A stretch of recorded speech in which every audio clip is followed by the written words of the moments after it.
नमस्कार. आज आपण 10व्या अध्यायातल्या 29व्या श्लोकापासून सुरुवात करणार आहोत. अनंतश्चास्मि नागानां वरुणो यादसामहम् पितॄणामर्यमा चास्मि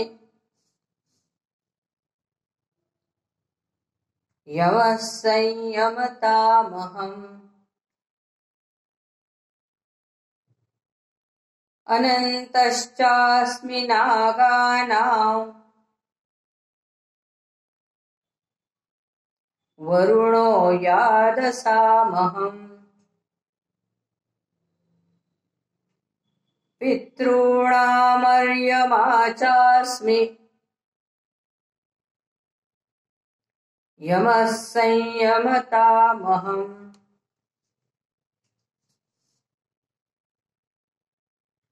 अनन्तश्चास्मि नागानां वरुणो यादसामहम्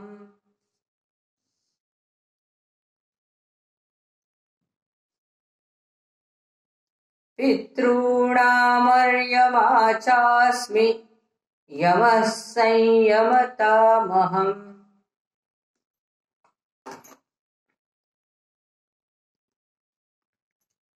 अनन्तश्चास्मि नागानां वरुणो यादसामहम्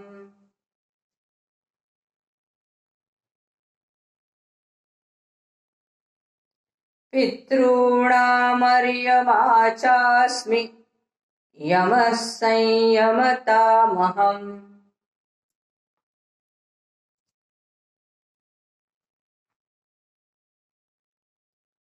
प्रह्लादश्चास्मि दैत्यानां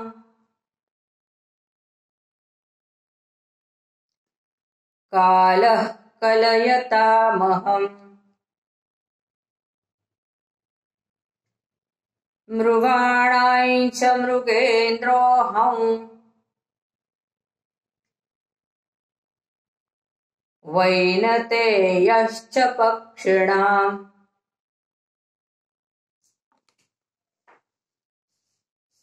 प्रह्लादश्चास्मि दैत्यानां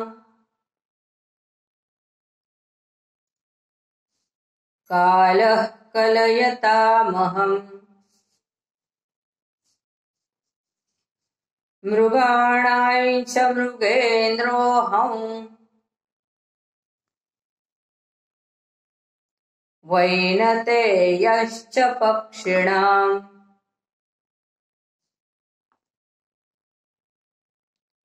प्रह्लादश्चास्मि दैत्यानां कालः कलयतामहम्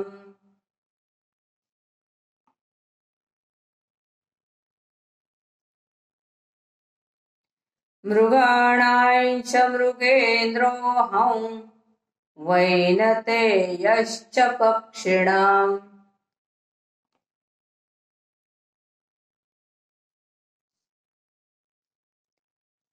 प्रह्लादश्चास्मि दैत्यानां कालः कलयतामहम्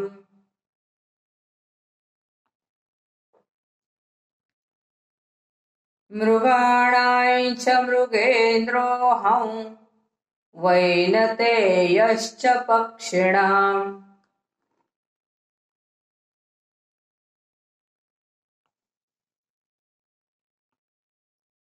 प्रह्लादश्चास्मि दैत्यानां कालः कलयतामहम्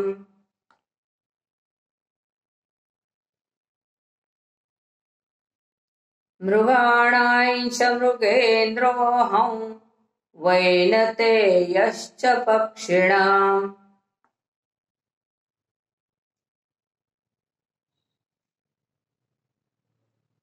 पवनः पवतामस्मि रामः शस्त्रभृतामहम्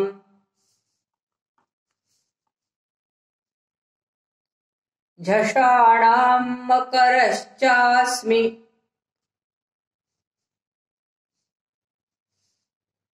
झषाणां मकरश्चास्मि स्रोतसामस्मि जाह्नवी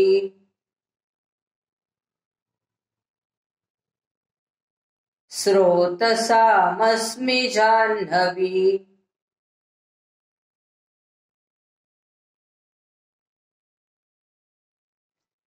पवनः पवतामस्मि रामः शस्त्रभृतामहम् झषाणां मकरश्चास्मि स्रोतसामस्मि जाह्नवी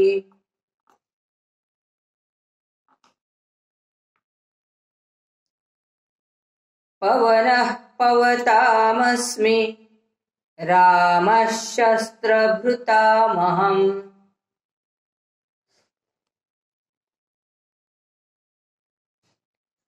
झषाणां मकरश्चास्मि स्रोतसामस्मि जाह्नवी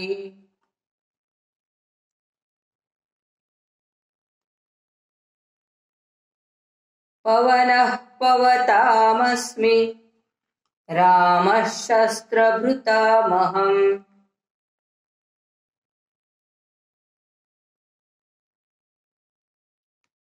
झषाणां मकरश्चास्मि स्रोतसामस्मि जाह्नवी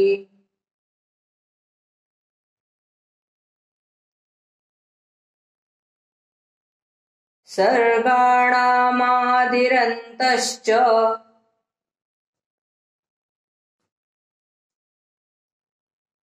मध्यं चैवाहमर्जुन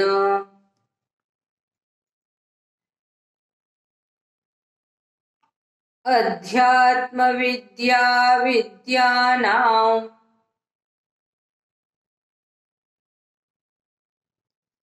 वादः प्रवदतामहम्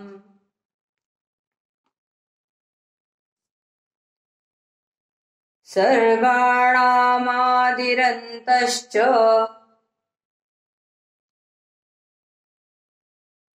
मध्यं चैवाहमर्जुन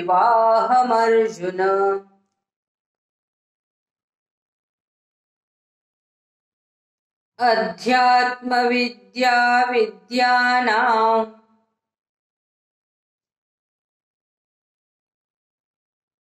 वादः प्रवदतामहम्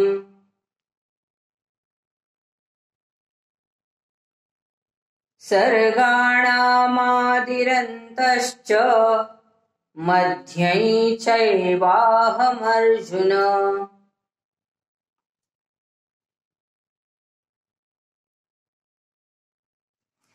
अध्यात्मविद्या विद्यानां वादः प्रवदतामहम्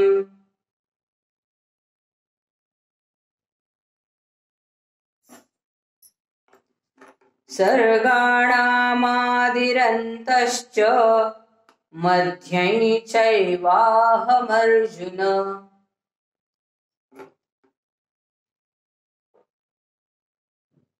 अध्यात्मविद्या विद्यानां वादः प्रवदतामहम्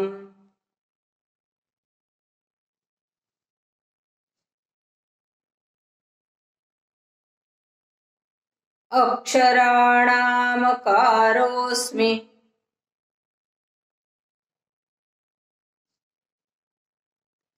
द्वन्द्वः सामासिकस्य च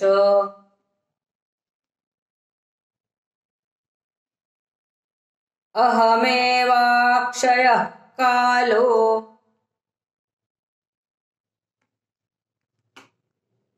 धाताहं विश्वतो मुखः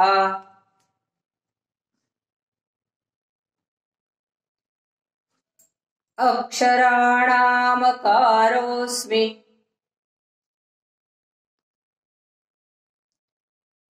द्वन्द्वः सामासिकस्य च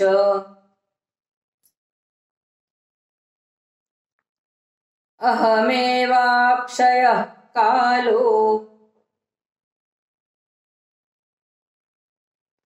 धाताहं विश्वतो मुखः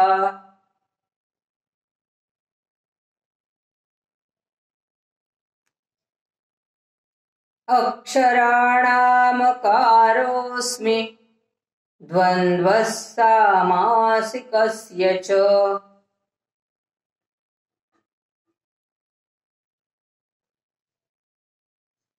अहमेवाक्षयः कालो धाताहं विश्वतो मुखः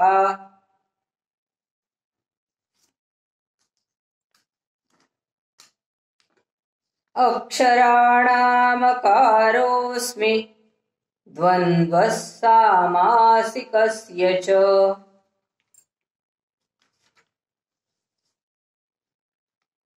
अहमेवाक्षयः कालो धाताहं विश्वतो मुखः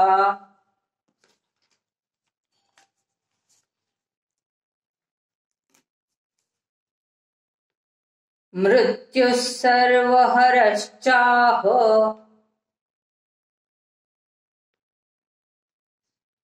मुद्भवश्च भविष्यताम्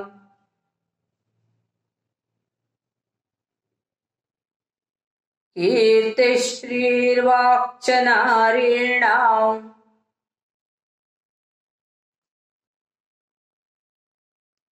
या ठिकाणी श्रीर्वाक आणि त्याला च आहे पहा, खाली कच्या खाली लटकलेला च आहे, त्याचा उच्चार आपल्याला कीर्तिश्रीर्वाक्च नारीणाम्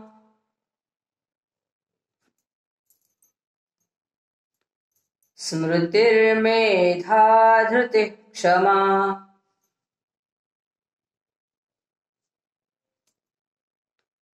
मृत्युः सर्वहरश्चाह मुद्भवश्च भविष्यताम् कीर्तिश्रीर्वाक्च नारीणाम्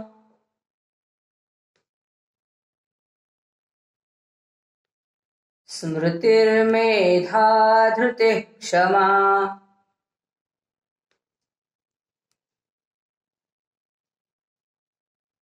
अजून एकदा घेऊया मृत्युः सर्वहरश्चाह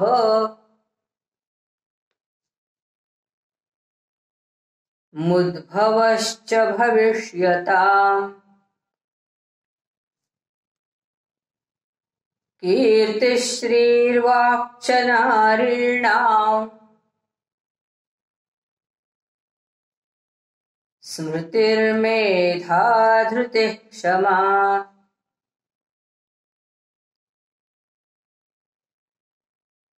मृत्युः सर्वहरश्चाह मुद्भवश्च भविष्यताम्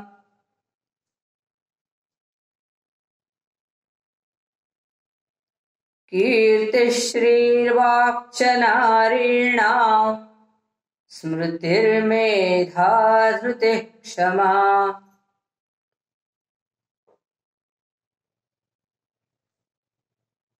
मृत्युः सर्वहरश्चाह मुद्भवश्च भविष्यताम्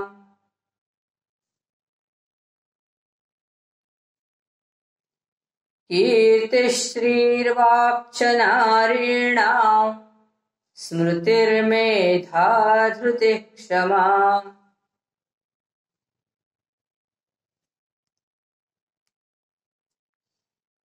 बृहत्साम तथा साम्नाम्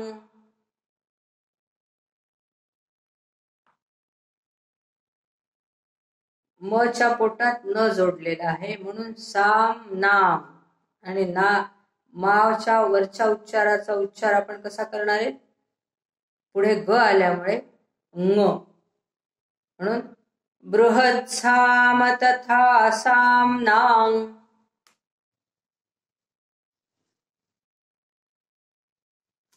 गायत्री छन्दसामहम्।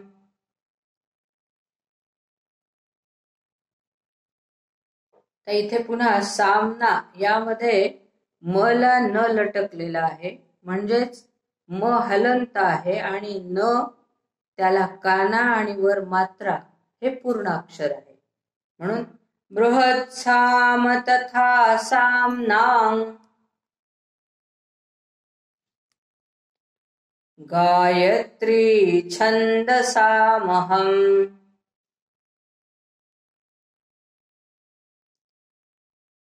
मासानां मार्गशीर्षोः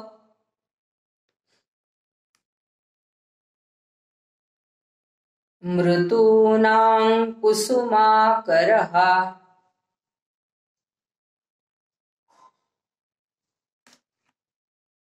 बृहत्साम तथा साम्नां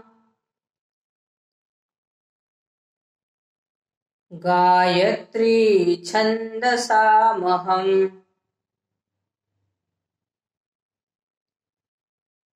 मासानां मार्गशीर्षोः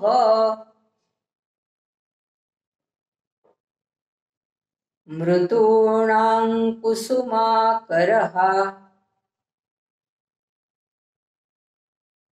मृतूनां कुसुमाकरः।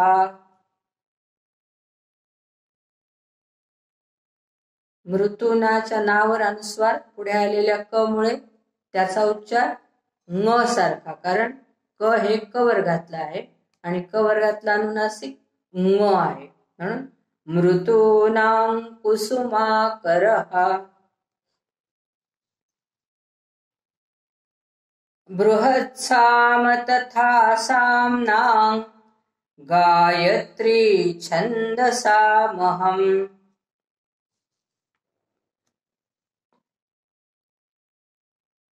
मासानां मार्गशीर्षोः मृतूनां कुसुमाकरः।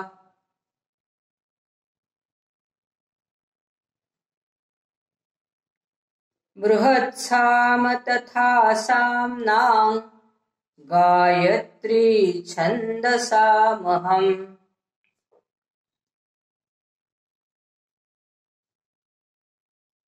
मासानां मार्गशीर्षोः मृतूनां कुसुमाकरः।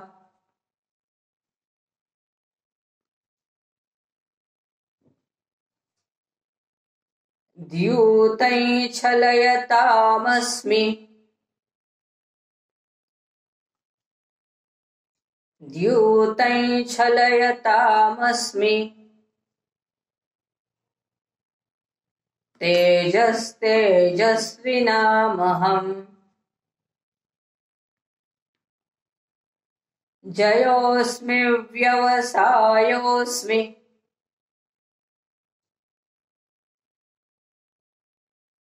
जयोस्मी वरच्या पुढे व्य हे जोडाक्षर आले, म्हणून आपण स्मीचा उच्चार असा करणार की जो व्यकडे जाणारा असेल, म्हणजे त्याच्यावर नकळत आघात येतो. पहा, जयोस्मी व्यवसायोस्मि। जयोस्मि व्यवसायोस्मि। सत्वं सत्ववतामहम्।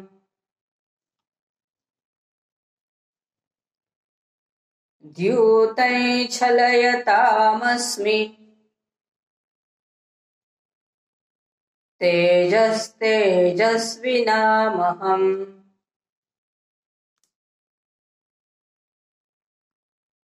जयोऽस्मि व्यवसायोऽस्मि। सत्वं सत्ववतामहम्।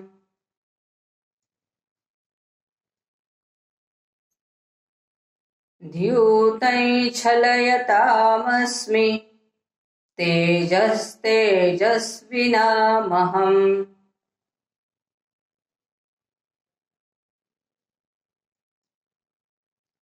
जयोऽस्मि व्यवसायोऽस्मि सत्त्वं सत्त्ववतामहम्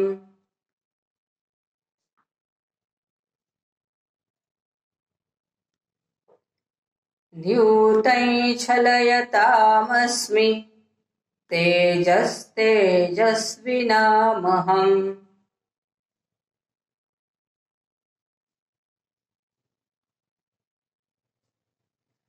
जयोऽस्मि व्यवसायोऽस्मि सत्त्वं सत्त्ववतामहम्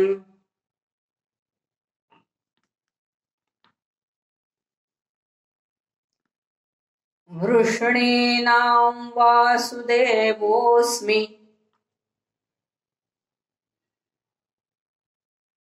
वृष्णीनां वासुदेवोऽस्मि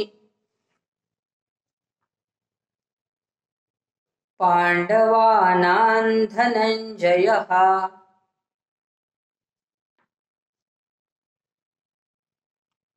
धनंजयाच्या पूर्वी जो नावर अनुस्वार आलेला आहे त्याचा उच्चार आपल्याला न सारखा करायचा आहे, कारण पुढे आलेलं ध त थ द धन म्हणून पांडवानां धनंजयः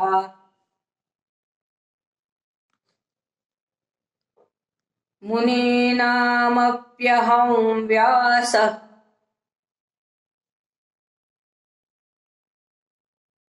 मुनीनामप्यहं व्यासः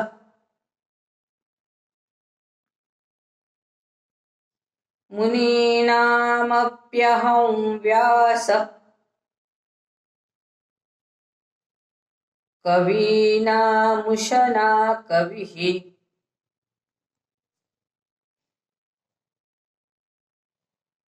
वृष्णीनां वासुदेवोऽस्मि पांडवानां धनंजयः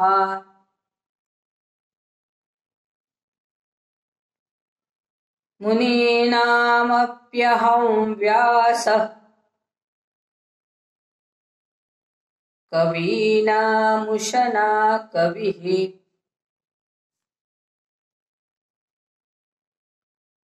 वृष्णीनां वासुदेवोऽस्मि पांडवानां धनंजयः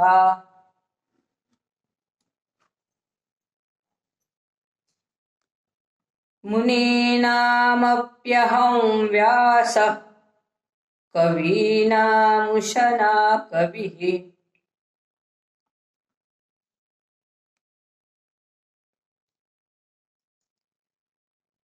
वृष्णीनां वासुदेवोऽस्मि पांडवानां धनंजयः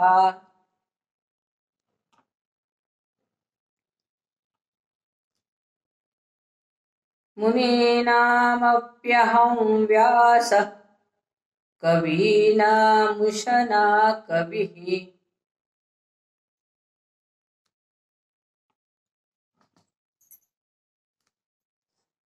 दंडो दमयतामस्मि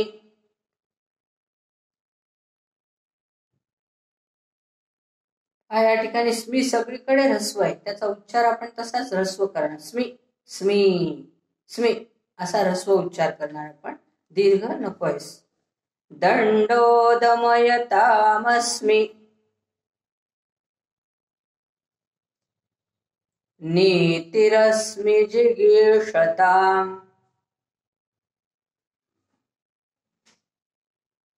आणि दीर्घ ती ह्रस्व, पुन्हा स्मी ह्रस्व, जी ह्रस्व गी दीर्घ, त्या ह्रस्व दीर्घाचा हे बरोबर करणार आपण. नीतिरस्मि जिगीषताम् जिगीषताम् मौनै चैवास्मि गुह्यानाय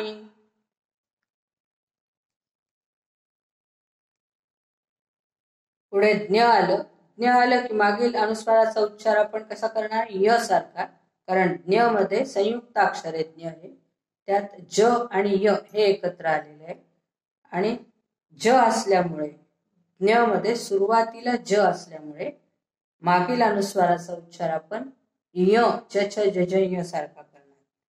मौनै चैवास्मि गुह्यानाय ज्ञानै ज्ञानवतामहम्.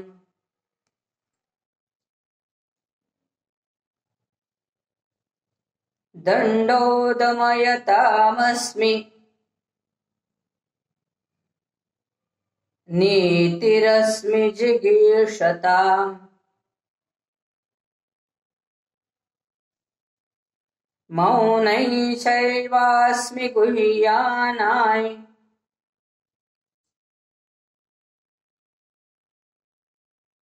ज्ञानै ज्ञानवतामहम्.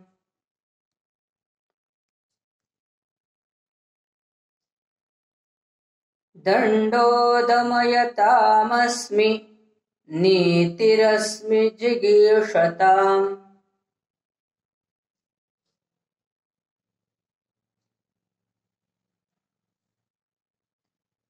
मौनै चैवास्मि गुह्यानाय ज्ञानै ज्ञानवतामहम्.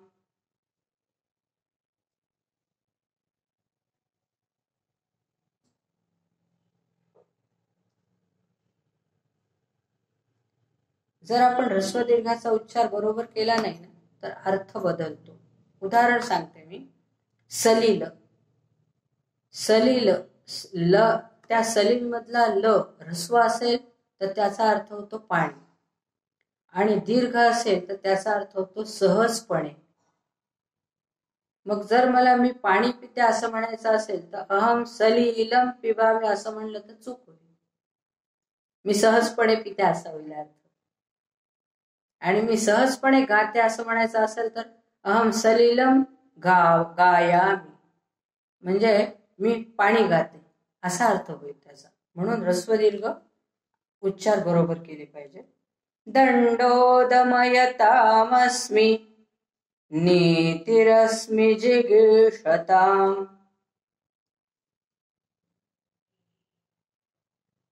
मौनै चैवास्मि गुह्यानाय ज्ञानै ज्ञानवतामहम्.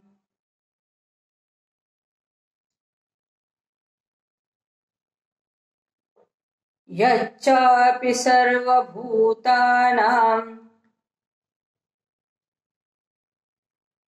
बीजं तदहमर्जुन.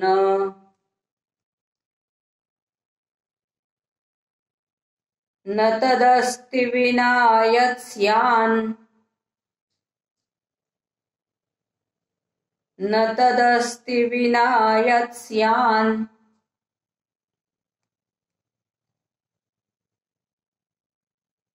मला जो अलीकडे न जोडलेला आहे त्याचा उच्चार आपण यत्स्यान यत्स्या बरोबर घेतला.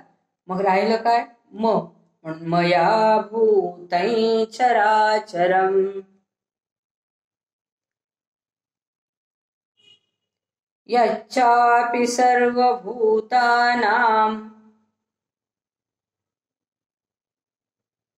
बीजं तदहमर्जुन.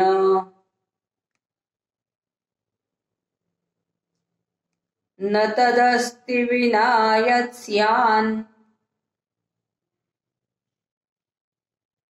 मया भूतै चराचरम्. यच्चापि सर्वभूतानां बीजं तदहमर्जुन.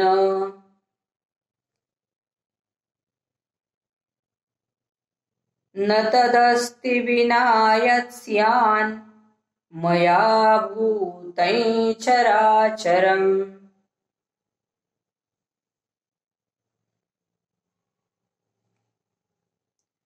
यच्चापि सर्वभूतानां बीजं तदहमर्जुन.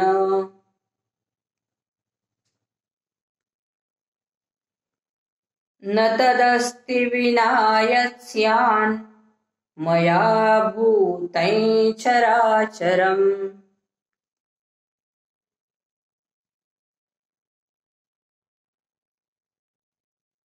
नान्तोऽस्ति मम दिव्यानां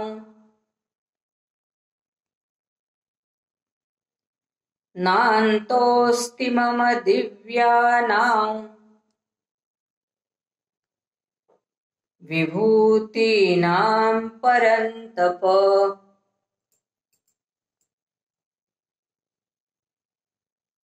एष तूद्देशतः प्रोक्तो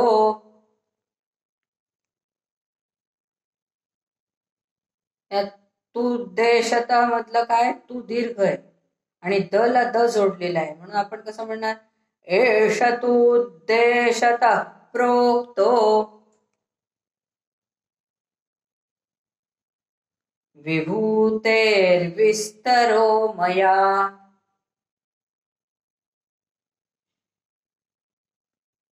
नान्तोऽस्ति मम दिव्यानां विभूतीनां परन्तप एष तूद्देशतः प्रोक्तो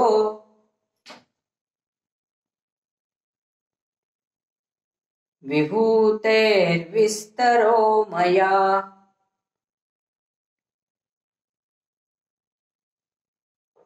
नान्तोऽस्ति मम दिव्यानां विभूतीनां परन्तप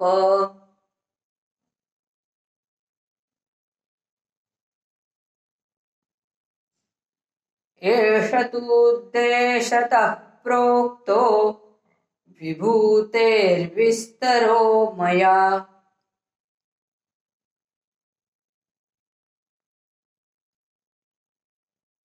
नान्तोऽस्ति मम दिव्यानां विभूतीनां परन्तप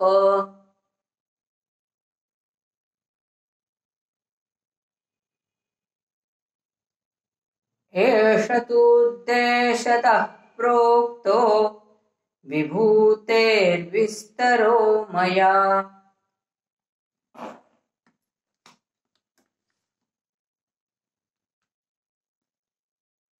तर पुढचा जो हे आहे श्लोक त्यातलं पहिलं चरण आपण थोडे भाग पाडून घेऊयात.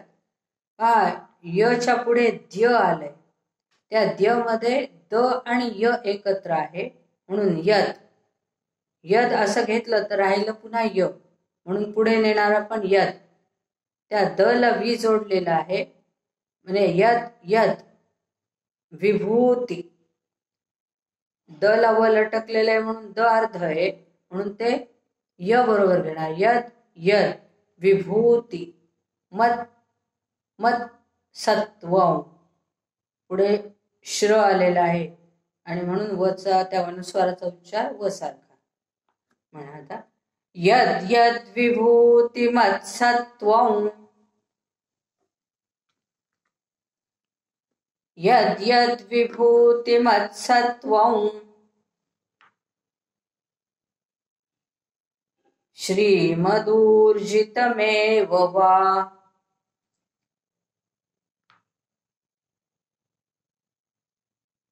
तत्तदेवावगच्छत्वम्.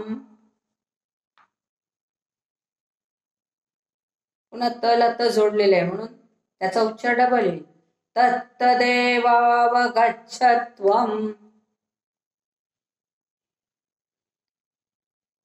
मम तेजोंश संभवम्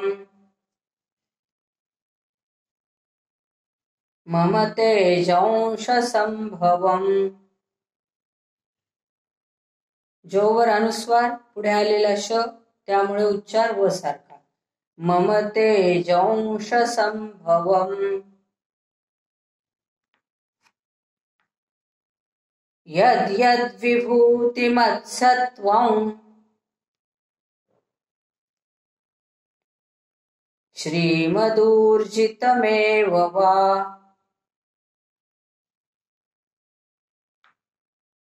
तत्तदेवावगच्छत्वम्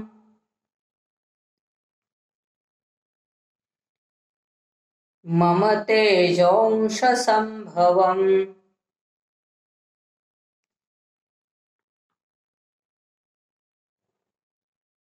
यद्यद्विभूतिमत्सत्त्वं श्रीमदूर्जितमेव वा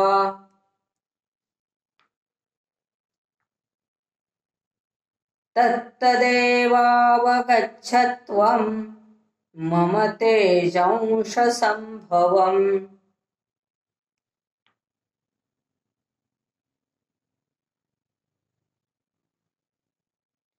यद्यद्विभूतिमत्सत्त्वं श्रीमदूर्जितमेव वा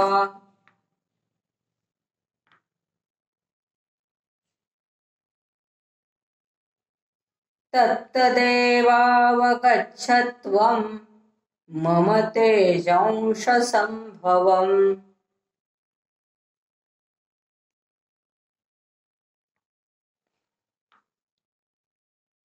अथवा बहुनैतेन किं ज्ञातेन तवार्जुन।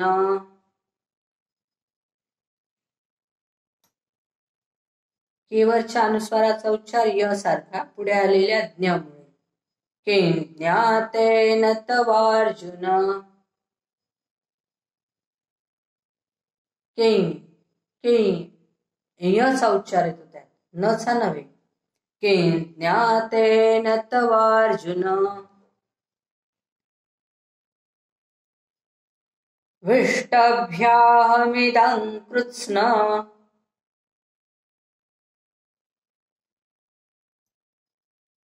मे कांशेन स्थितो जगत्।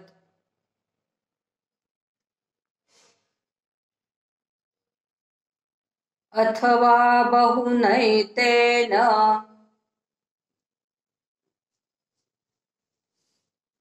किं ज्ञातेन तवार्जुन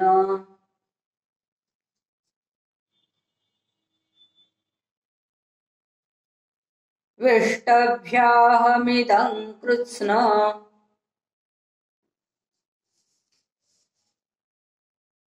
मे कांशेन स्थितो जगत्।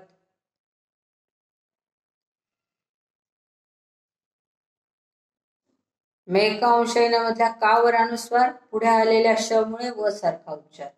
मेकांशेन स्थितो जगत्। अथवा बहुनैतेन किं ज्ञातेन तवार्जुन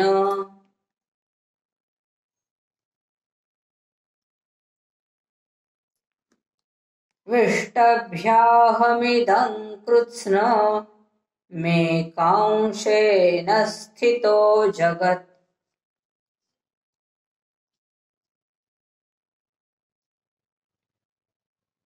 अथवा बहुनैतेन किं ज्ञातेन तवार्जुन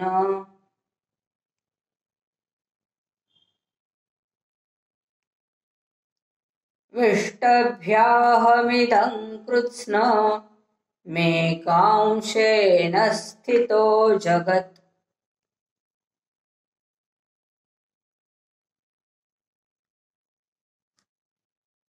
मेकांशेनच्या पुढे स्थि हे जोडाक्षर आल्यामुळे न वर आघात येतो आणि तो आघात स कडे जाणारा म्हणजे मेकांशेन स्थितो जगत्। हरि ओम तत्सदिति श्रीमद्भगवद्गीतासूपनिषत्सु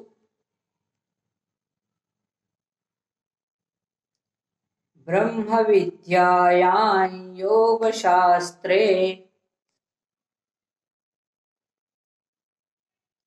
श्रीकृष्णार्जुनसंवादे विभूतियोगो नाम 10मोऽध्यायः। श्रीकृष्णार्पणमस्तु।